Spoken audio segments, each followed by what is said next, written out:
Ryan Reynolds here from Mint Mobile. With the price of just about everything going up during inflation, we thought we'd bring our prices down. So to help us, we brought in a reverse auctioneer, which is apparently a thing.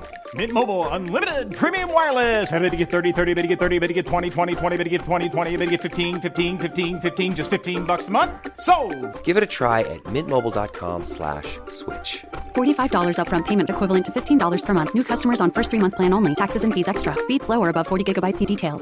My dad works in B2B marketing. He came by my school for career day and said he was a big ROAS man. Then he told everyone how much he loved calculating his return on ad spend. My friends still laugh at me to this day. Not everyone gets B2B, but with LinkedIn, you'll be able to reach people who do. Get $100 credit on your next ad campaign. Go to linkedin.com/results to claim your credit. That's linkedin.com/results. Terms and conditions apply. LinkedIn, the place to be, to be. You know, I've been talking about earned media value for quite some time on this podcast. My friends at Eisenberg have just raised the bar on earned media benchmarks with their Social Index. Social Index now gives you globally earned media values across a growing list of 6 geographies for all your KPIs across the top 7 social platforms: Facebook, Instagram, LinkedIn, Snapchat, TikTok, Twitter, and YouTube. You can now visualize these values for deeper analysis, and they have a look-back window over 2 years of historical comparisons. Social Index is updated daily. Don't get stuck with old data. Over 1,000 companies have used the Social Index to understand the ROI of their social campaigns. And if you work with a social agency, you should demand they incorporate earned media values into your reports. Get your earned media value for social content. Visit earnedmediavalues.com/Alan. Again, that's earnedmediavalues.com/ALAN. For all of us, it's about predicting where the consumer is going and getting half of it right. One of the things we want to do is create ads that don't suck. Embracing change creates great possibility. I'm Alan Hart, and this is Marketing Today. Today on the show, I've got Jennifer McAdams, or Jen as she goes by. She's a seasoned marketing veteran, more than 25 years of experience within the software industry. She actually worked closely with Xactly in an advisory CMO role, initially as part of Vista Equity Partners' value creation team, and her partnership and execution of a comprehensive marketing plan that generated increased pipeline and higher quality leads led her to permanently join Xactly as a member of their senior leadership team and the chief marketing officer. Before Xactly and Vista Equity Partners, she previously held senior roles with SAP, Cisco, Progress Software, Ixia, and Kaseya. On the show today, we talk about how she's bridging the gap between marketing and sales and what she's seen across the different types of companies that she's worked for, how aligning around a common goal and putting the team in place and showing by leading by example, how that all comes together. We also talk a little bit about how marketing is organized within her group and how that relates to customer marketing as she builds that new function. You don't want to miss this episode with Jen McAdams.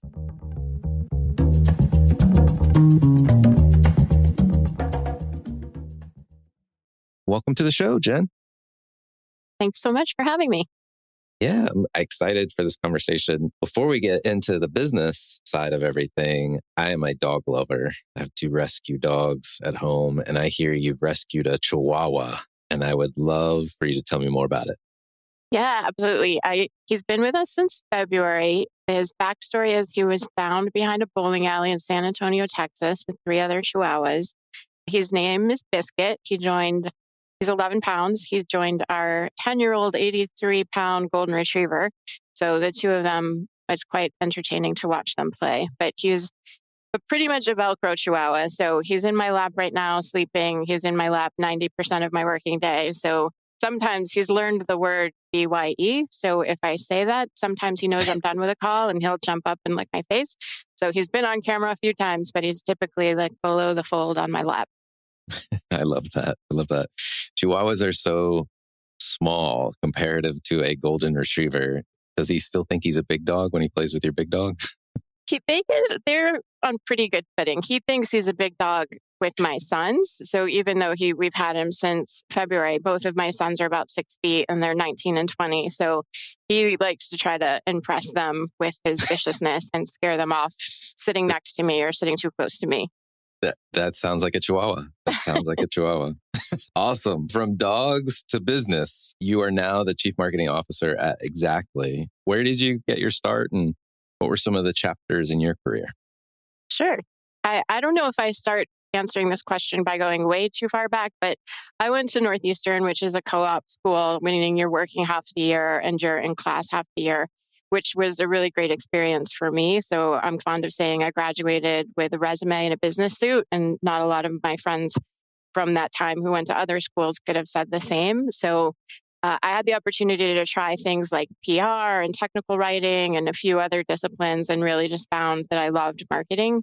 So after college, I was hired by one of my co-op companies, which was great.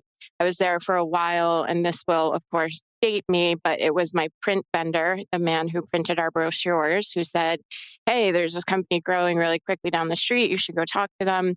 So I ended up at a company called GeoTel, which was call center load balancing technology that was acquired by Cisco. So I stayed at Cisco for about a year, but then the GeoTel founders founded another company called AeroPoint, where they were involved in AeroPoint, and that was a layer 4 through 7 load balancing technology. So I went there and we were acquired by Cisco within 6 months. So at that point I said, heck, if I went to work at the gas station across the street, it might get acquired by Cisco. So I'll just stay. So I was at Cisco for 12 years and it was great. I got my MBA while I was there. I got to also try different disciplines in marketing, product marketing operations, and campaign demand gen. That was Cisco. That was a great experience. After a while, though, I started to feel as though I wasn't learning new things. I was just learning how to turn the crank on the Cisco machine. So I left and went to SuccessFactors, which at the time had a lot of Cisco leadership in the management ranks. We were then acquired by SAP. So I stayed a few years at SAP. Also great experience, really smart, talented people. And I felt, though, that the size just wasn't great for me. So I perhaps over-rotated. I went to a really small company that they were small at the time called Kaseya. And that was a smaller, much smaller company. At the time, I think we were only about 200 employees. And what I learned was about being venture owned. Our PE firm came in and took out the entire C-suite in an afternoon, moved the headquarters from Massachusetts to Miami, and it became a very different company to work for. Luckily, at the time, one of my former bosses at Cisco was at Ixia, and she called me and said, hey, we need help with demand gen, field marketing, and partner marketing. Can you come help us? So I did that for about a year. And then, again, we were acquired by a company called Keysight Technologies, which put us back into this we went from 1,500 employees to being a part of a 15,000 employee organization overnight. And I knew that probably wasn't my sweet spot at that time in my life. After that, similar story, a former boss from Kaseya was then at Progress Software, and she called me and said, hey, we need some help with demand gen, field marketing, and partner marketing. Can you come over and help us? So I went to Progress and stayed there for about 5 years.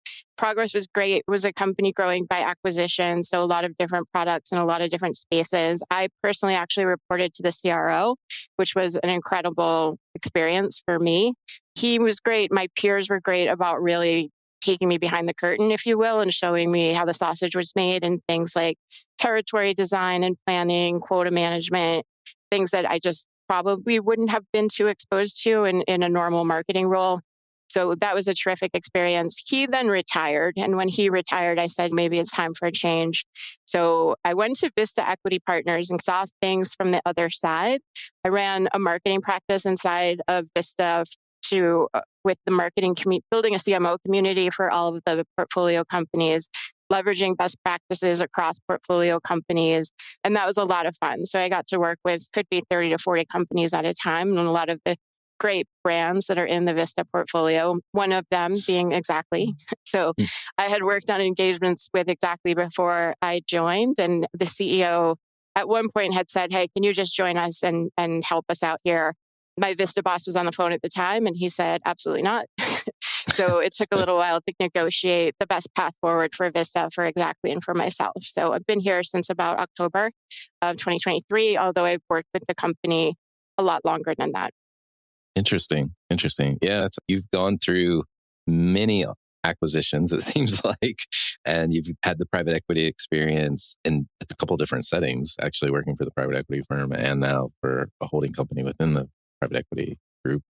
Tell me a little bit about Xactly and what do you guys do? Who do you serve? Sure. So Xactly was founded by a sales leader. So we're fond of saying that we're 4 sales leaders founded by a sales leader. And our bread and butter, our legacy product is for automating sales compensation and commissions. We still do a lot. That's the majority of our customer base. We have made acquisitions over time as well. And we do have offerings in sales planning and sales forecasting also. And we're at a really exciting point because everything is being integrated into a single platform. And you can buy the pieces and modules that you need and we can grow with you. So those are some of our core offerings and where we are right now. Interesting. Very important functions in any company for that matter. Getting the comp right drives a lot, that's for sure. You've been in a number of different B2B settings, and we always hear about this gap or bridging, the ability to bridge the gap between marketing and sales has to be like your number one priority.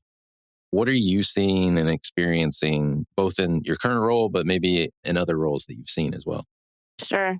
Yeah, I'd never really understood it when people said that because I thought that I had enjoyed relatively close alignment between sales and marketing for most of my career. In my time at Progress, however, we acquired a company, and in doing the integration of that company, it just happened to be 10 miles away from Progress headquarters, so it was really close by. So I would spend some time on site with them. I'd go back to my office at the Progress headquarters building. But we had acquired them. We were working with them for about 3 or 4 weeks. And one of the product marketers who sat in this office in Burlington, Massachusetts, called me in my office in Bedford, Massachusetts, and said, "Hey, can you tell me the name of my SE?"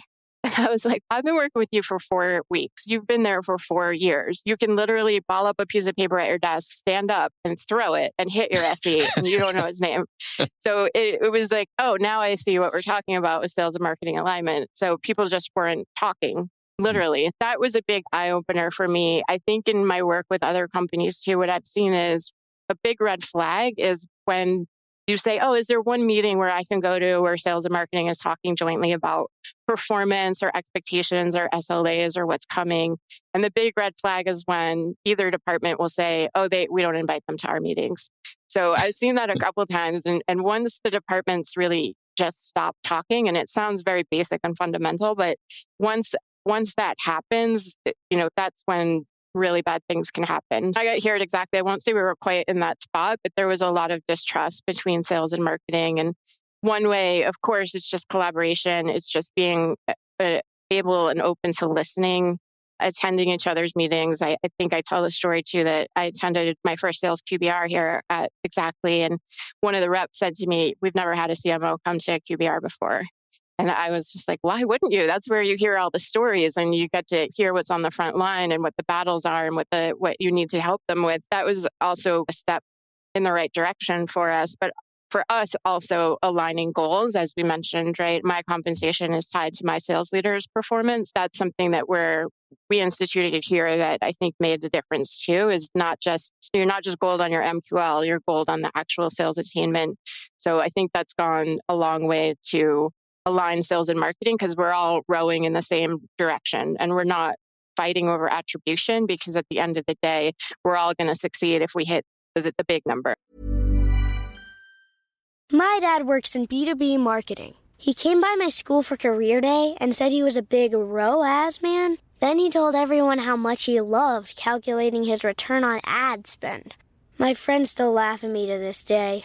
Not everyone gets B2B, but with LinkedIn, you'll be able to reach people who do. Get a $100 credit on your next ad campaign. Go to linkedin.com/results to claim your credit. That's linkedin.com/results. Terms and conditions apply. LinkedIn, the place to be, to be. It's almost time. Verizon Small Business Days are coming from October 14th to the 20th. Meet with our experts. Get one-on-one advice, a free tech check, and special offers. Don't miss out. Give your business the VIP treatment it deserves. Call 1-800-483-4428 or go to verizon.com/smallbusiness. Get started today.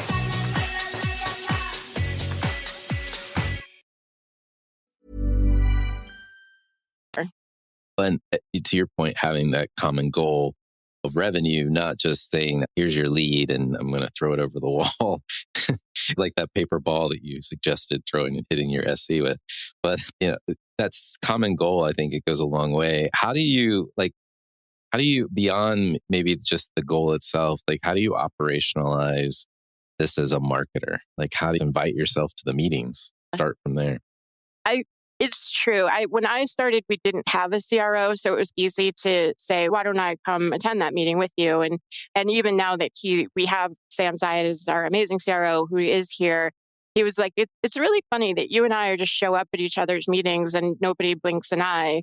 But our other problem right now for us is our product team doesn't invite us to the meeting. So we're working through that. That's a big thing. But for us, we have a Monday meeting, a Monday stand-up where we go through the metrics and we go through what happened last week, what were the numbers, did we hit what we think we were going to hit in terms of number of leads, number of calls, where's our pipeline, how did pipeline do last week? If things went great last week, why did they go great? Do we have a hypothesis of things that work that we could be scaling? Or if things didn't go well last week, do we have a hypothesis of why and things that we ought to be mitigating? So we have what we call the 4 legs of the stool. So it's marketing, sales, business development, which are our SDR team, and partners. So all 4 legs of the stool are represented, and we go through that on a weekly basis, and it's very much let's just talk about the numbers and then the big takeaways from the numbers. And then on a monthly cadence, we do deep dives, like go-to-market deep dive on either special topics like this week that we just had our monthly last week. We talked a lot about our ABM program and things that we're rolling out there. We talked a lot about the output performance of our website after we did a big website refresh project. So big topics. And then we're also talking about some things with our partner program to make improvements on that side. So those get discussed in those meetings on a monthly cadence. So for us, it's really just been like, we know Sunday night, we got to get ready for a Monday meeting because we're all going to hold each other accountable, which is great in a very friendly, supportive way. Okay, look, it looks like partner's down a little bit this month. Do you need us in sales or marketing to pick it up? Or I don't think I'm going to be able to make it this month for marketing. Does anyone else think that they can make up anything that we might be missing? So it's not about who's green, yellow, red and pointing fingers. It's collectively, we all need to get to the green at the big number. So who needs help with what? Yeah, no, I love how you explain that. And it seems like it starts at the top with you and the CRO kind of setting the collaboration example, maybe, Yes. and then bringing the 4 legs of the stool together. To the point almost where our CEO is like, can you guys stop banging up on product? So we're working on it. You just once product comes along and now you got CRO, CMO and product and you're all on the same team. So Yes. It'd be cool. Very powerful, I can imagine. How did the rest of the team just come along? Did you have to work through any friction as you started working the 4 legs of the stool, so to speak? Or did it just naturally happen once you guys set the right tone and tenor? I think it was probably a bit of both. I think there was some friction. I think it was a different way of thinking, to be honest. Some folks who had been here for a really long time just didn't see themselves as a fit anymore for the organization and left voluntarily and found other places where they're going to be happy and that are better fits for them. So I think there was a little bit of friction in the beginning, but to your point, yeah, I think just setting the right tone and observing collaboration has really gone a long way. And I will say too, for me personally, something that I feel like gave me credibility was when I did go to that QBR, I took about 6 pages of notes. I built an Asana board with action items and everything that we learned, we actioned out and tried to improve upon. So it wasn't just showing up, but it was showing up afterwards too, and making sure that we let people know that we were heard, that they were heard. And then also it allowed the reps to see, wow, she sat here and she took that many pages of notes. Hopefully there's nothing too small that I can't ask her about that if we need for our team. So it also cemented a bit of an open door policy where the reps felt like they had entree to come speak to me about things, which I love. I really enjoy. Love that. I want to ask you about customer marketing, but maybe before we go into customer marketing as a subcomponent, like maybe you can just help me with what does marketing look like at Xactly? And then we can talk about customer marketing. Sure. We have our product marketing team. We have our campaign team, which tends to be a bit of a catch-all. And I catch them introducing themselves in interesting ways on calls as well. Oh, I'm a digital marketer. I'm an event marketer. But they're truly, the campaign teams are a few of folks who are really jacks of all trades. So they're aligned right now by product, and they're the mini CMO of their product. So they're getting involved with the corporate communications, working with our PR team on certain launches and certain assets, and as well as our event plans, our campaign plans, the product team for their product, and then the sellers. So the campaign team is really critical to where things happen. We have one content marketer who's the bridge between campaigns and product marketing. So she's doing a lot, which is great. And then we have our web team, which is awesome, small but mighty, and doing amazing, beautiful things on our website. And we have a very small field marketing team, but also making sure there's alignment with the sellers that we have in other regions. So hopefully I'm not forgetting anyone. They'll give you a pass. You're a great person. They'll give you a pass. Let's talk about customer marketing. Like, what does that look like today? And that was one thing where we took a campaign marketer and we said, we're going to dedicate you this year to customer marketing. It also aligned with a change that we made in our field organizations. So we did have notions of hybrid roles of both hunters and farmers. So we changed so that we just have a net new business hunting team, and we do have a team that's looking after white glove with our install base. So that was a change that we made going into this fiscal year. And I said, let's put a marketer in that pod so that she's dedicated to them. And to be honest, Xactly had fits and starts or a bit of dabbling in customer marketing, but not a dedicated focus. From my perspective, it's been great for her too, for professional development. So she's really leaned into the Forrester conferences and going to learn about customer marketing and how important customer onboarding programs are. And so that's been really terrific. And we've seen a lot of fruits from that already this year. So that's been going really well for us, and not to be too trite about it, but again, it's aligning the marketing goals and resources to what the sales goals and how they're spending their time supporting them with campaigns and marketing activity as well. Gotcha. And so do you think about customer marketing as like a lever to ease, I guess, the onboarding, but to make the product stickier, i.e. extend the life of the customer, and then look for cross-sell, upsell type opportunities? Yeah, absolutely. And when you look at our financial metrics around things like gross retention rates and net retention rates, so that's definitely a key component for our company as a corporate goal. So marketing having a seat at the table in helping to achieve that has been huge for us. And it's really been a great experience as a marketing team to get closer to the folks who are on the phones with customers, the customer success teams and the support teams, and understanding what it is, how it is that marketing can play a role in helping our customers with successful adoption, usage, growth, and to your point, upsell, cross-sell as well. Gotcha. That's fascinating. It sounds like you've got a well-oiled machine. We're getting there. We're not without our hiccups, but we're definitely on a path. That's awesome. One of the things we love to do to get to know you beyond marketing and what you're doing at the current role that you're in is just to get to know you a little bit better. And my favorite question to ask everyone that comes on the show is, has there been an experience of your past that defines or makes up who you are today? Really great question. I've had the fortune of having some great bosses in my life. I think one of my co-ops later in my college career, so I was probably a junior or senior in college, and I worked for a boss. This also will date me here, Alan, but we were to send out our demos on floppy disks. So we would send out demos of our product. It was a biomedical product, and we would send out a software analytics tool. So we'd send out demos on floppy disks, and we would send them out, and they would have, okay, this is the Analytics demo, this is this demo. And they got mislabeled. We realized that they were mislabeled. So I don't know if you've also tried to peel a label off a floppy disk, but it was not a great experience. Well, but, yeah. I will date myself and say, was it a 5 1/4 or a 3 1/2? 3 1/2. It was 3 1/2. Okay. All right. More modern.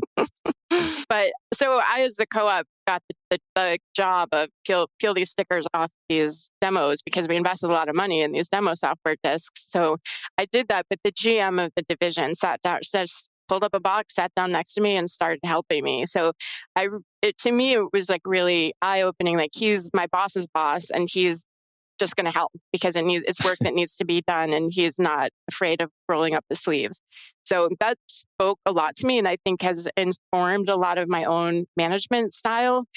You get to a point where you don't know how to turn all the knobs. I will say that it's been a long time since I adjusted a daily bid in Google AdWords, but just I think the team knowing that I don't feel like I'm above, like at our user conference, like I was on the floor next to the team steaming tablecloths. There's things that I just feel like when things need to get done, we all need to stack hands and work together to get it done.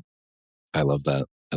And I haven't thought about floppy disk in a long time. So. You're welcome. You're welcome. What advice would you give your younger self if you're starting this career journey all over again? I think myself, I feel like my career happened to me. Like I had former bosses call me and say, hey, we need an opportunity. Or you need help. So I got these opportunities organically. I feel like I was a little less planful about my career than I probably could or should have been.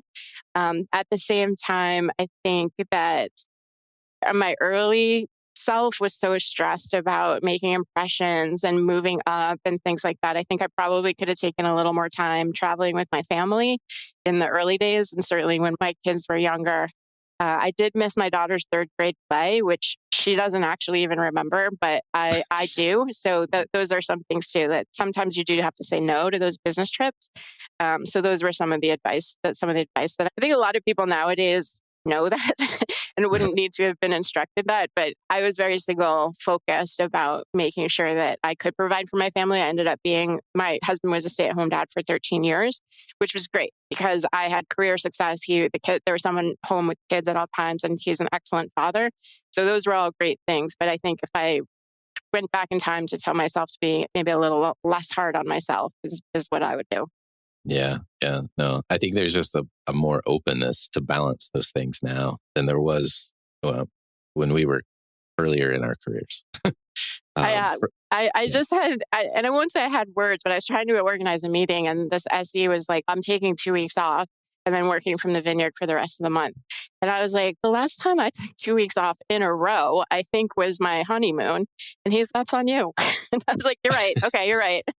I know. I feel like we're all going to be better balanced regardless, because we're going to have to watch other people be more balanced. True. So, is there a topic either you're trying to learn more about yourself or you think marketers should learn more about? I think it's probably everyone would answer the same thing right now, which is AI. We're definitely trying experiments with AI within our group, within marketing.